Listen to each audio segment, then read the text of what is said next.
అందరికీ నమస్కారం. ఇప్పుడు విశ్వవిద్యాలయ సార్వభౌమ నటరత్న డాక్టర్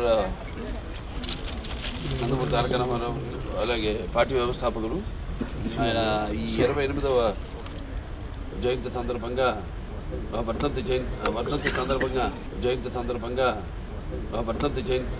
సందర్భంగా అందరి ఇక్కడికి ఆయన ఘాట్కి నివాళులు అర్పించడానికి ఇక్కడికి రావడం జరిగింది. ఈ భూమి మీద ఎందరో పుడతారు గెడతారు కానీ అందరూ మహానుభావులు కాలేరు. ఒక మనిషి మహోన్నత విద్యాపథంలోకి నడవాలంటే, అత్యున్నత శిఖరాలకు నడవాలంటే సత్సంకల్పం కావాలి. ఒకటి దీక్ష పొనాలి, నీ దారిలో నువ్వు నడవాలి. నేహాభిగ్రహణోక్తి ప్రత్యవాయిత విద్యతే స్వల్పమపస్య ధర్మస్య త్రాయతే మహతో భయాత్ అంటాం. కొందరు పుడతారు ఒక పరమార్థం కోసం, ఏదో సమాజాన్ని ఉద్ధరించడం కోసం. అంటే వాడికి చావు పుట్టుకలతో సంబంధం ఉండదు. సో ఎన్టీఆర్ అంటే ఒక నటనకు నిర్వచనం. ఎన్టీఆర్ అంటే నవరసాలకు ఒక అలంకారం. ఎన్టీఆర్ అంటే ఆయన నటన ఒక విశ్వాధ్యాలయం. ఎన్టీఆర్ అంటే ఒక నవ శకానికి ఆరంభ మంత్రం. ఎన్టీఆర్ అంటే నవజాతికి ఆయన మార్గదర్శకం. ఎన్టీఆర్ అంటే నానా జాతులకు దైవ సమానం. అలాగే ఎన్టీఆర్ అంటే నవ యువతకు ఒక మార్గదర్శకం. అలాగే రక్తాన్ని మరిగేలా చేసే ఒక అగ్నికణం. అలాగే ఎన్టీఆర్ అంటే ఆయన నడిచిన మార్గమే భగవద్గీతలో సాగిన ఒక జీవన విధానం. అందుకే ఆయన నిరంతరం ప్రజల గుండెల్లో శాశ్వతంగా సజీవంగా మిగిలిపోయిన నిత్యాభిమాన భూషణుడయ్యాడు. అలాగే నిండు గుండెల్లో చిరస్థాయిగా నిలిచిపోయే నిత్యామృతాన్ని తాగిన ఒక దేవుడిలా మారాడు. మరణమే లేని చిరస్మరణీయ మహనీయుడు అనిపించుకున్నాడు ఆయన.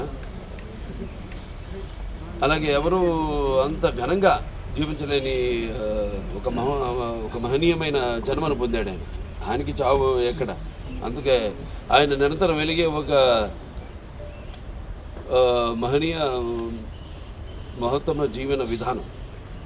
మరి నటుడిగా అనితర సాధ్యమైన పాత్రలు ఎన్నో పోషించారు ఆయన. అదే ఆయన పౌరాణికాలు చేస్తే పౌరాణికాలు పాత్రలు ప్రాణం పోసుకున్నాయి. అలాగే జానపదాల జావలీలు అయ్యాయి. అలాగే సాంఘికాలు సామాజిక గమనాలు అయ్యాయి. అలాగే ఆయన ప్రపంచంలో మనం ఎక్కడ చూసినా అంటే అటువంటి నటధీరుడు. అలాగే ప్రయోగాలు చేసిన నటనాచార్యుడు. అలాగే పరకాయ ప్రవేశం చేసి ఆ పాత్రలో అణువులను నింపుకుని నటనకు న్యాయం చేసిన అటువంటి నటుడు ఇంకెక్కడ రాడు. అది నేనే కాదు, ప్రతి ఒక్కరూ ఒప్పుకొని తీరుతారు. అలాగే ఆయన కేవలం సినిమాలే కాదు, ప్రతి తెలుగు బిడ్డ, ప్రతి తెలుగు మట్టి గడ్డ, నేను తెలుగువాడిని అని సగర్భంగా చెప్పుకునే ఒక దమ్ము, ధైర్యం, ఒక తెగువ, ఆత్మవిశ్వాసానికి పదును పెట్టి సానబెట్టి బయటికి లాక్కొచ్చి చెప్పించిన తెలుగు తేజం నందమూరి తారక రామారావు. అలాగే తెలుగుదేశం అన్న పార్టీని పెట్టి, అలాగే ప్రతి తెలుగు బిడ్డ బొడ్డు కోయిక ముందే రాజకీయాలు ఏంటో తెలిపిన మహానుభావుడు, మహానాయకుడు నందమూరి తారక రామారావు. అంతవరకు మరి ఆయన రాజకీయాలు రాకముందు వరకు చాలామందికి రాజకీయాల మీద పెద్ద ఆసక్తి ఉండేది కాదు. అలాగే అసలు కొంతమందికి అయితే రాజకీయాలు అంటే ఏంటో తెలియదు. అటువంటిది ఆయన ఒక ప్రజల్లో మన ఒక అవగాహనను తీసుకొచ్చి ఆయన పొలిటికల్ హీరో కూడా అనిపించుకున్నాడు నందమూరి తారక రామారావు. ఇక ఆయన చేసిన పథకాల విషయానికి వస్తే ఎంతో సాహసోపేతమైనవి, అలాగే అందరికీ సామాన్య ప్రజలకు ఎంతో అనుకూలమైనవి కూడా. తర్వాత ఆయన ప్రవేశపెట్టిన రాజకీయాలు రాకముందు, రాజకీయాలు వచ్చాక ఆయన ప్రవేశపెట్టిన ఈ పథకాలు, అమలు చేసిన పథకాలు ఇప్పటికీ ఎందరో వాటిని ప్రవేశపెట్టి అమలు చేస్తున్నారు. అందుకే ఆయన పేదవాడి ఆఖరి తెచ్చిన నాన్న ఆయనే. అలాగే జనం యొక్క భవిష్యత్తు చూపించిన నాన్న ఆయనే. అలాగే ఆయనకు తోడుగా ఉన్న ఆడపడుచులందరూ కూడా ఆర్థిక స్వాతంత్రాన్ని ఇచ్చిన ఒక అన్న కూడా అయ్యాడు ఆయన.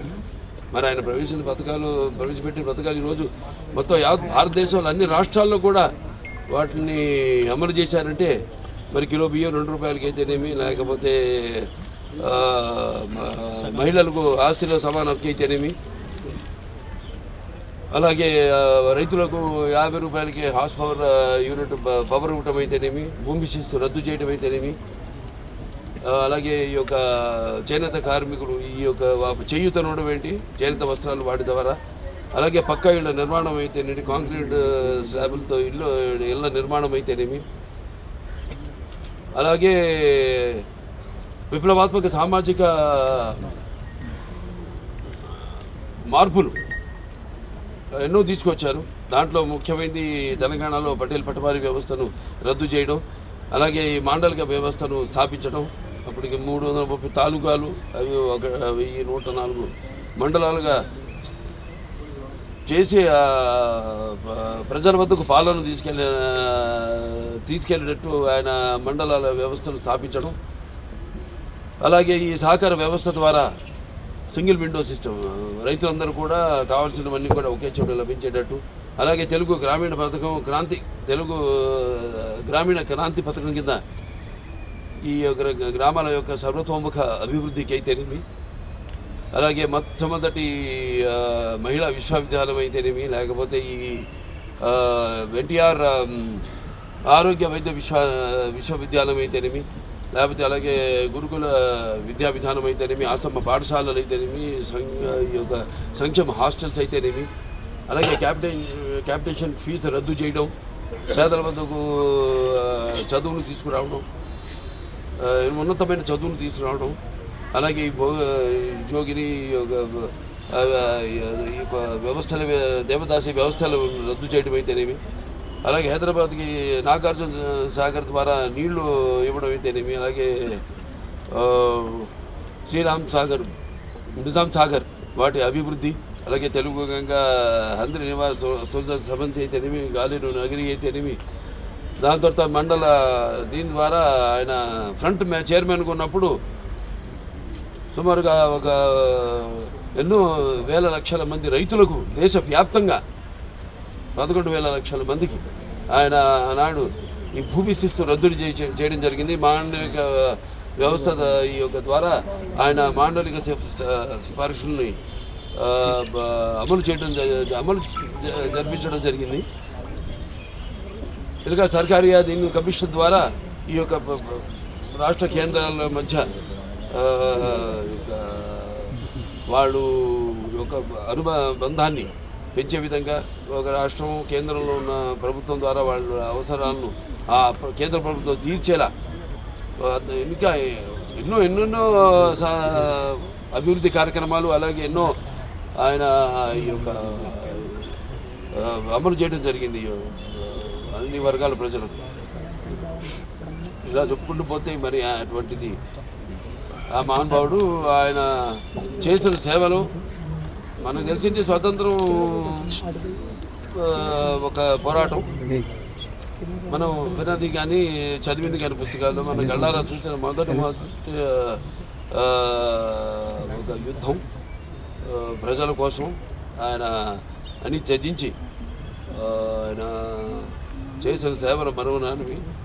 ప్రతి తెలుగు వాళ్ళు ఇవాళ ఆయన ఇక్కడ తెలంగాణ, అక్కడ ఆంధ్రాలో ఆయన ఈ యొక్క వర్ధంతిని పురస్కరించుకొని ఆయనకు ఘన నివాళులు అర్పించుకుంటున్నారు. అందరూ తెలుగుదేశం పార్టీ కార్యకర్తలందరూ కూడా ఆయన ఆనాడు మరి ఎంతోమందిని విద్యావంతుల్ని రాజకీయాల్లోకి తీసుకురావడం జరిగింది.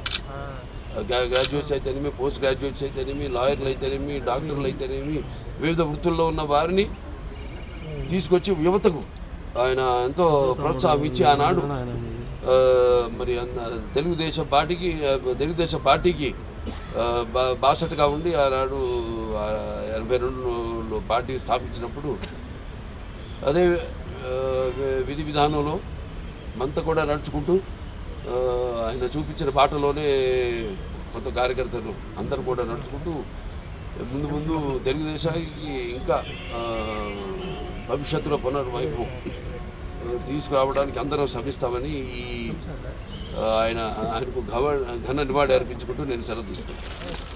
పదాలు తెలియని పెదవులకు అమృతవాక్యం అమ్మ. సంతానలేమి సమస్యతో బాధపడుతున్న ప్రతి స్త్రీమూర్తి బాధను మేము అర్థం చేసుకోగలం. 49 వరల్డ్ బెస్ట్ ఎంబ్రియాలజీ ల్యాబ్ మరియు జిల్ట్రిక్స్ అలారం సిస్టాన్ని మొట్టమొదటిసారిగా ఏపీ మరియు తెలంగాణలో ఈ నెల 9న ప్రముఖ సినీ నటి స్నేహ, స్పెయిన్ దేశానికి చెందిన international senior embryologist Javier Herrera గారు ప్రారంభించారు. ఈ శుభతరుణంలో రక్త పరీక్షలు, AMH test, RBS, semen analysis, ultrasound scan, follicle scan ఈ నెల 31 వరకు ఉచితంగా అందిస్తుంది. 49 49 అంటే సంతానం, 49 అంటే సంతోషం.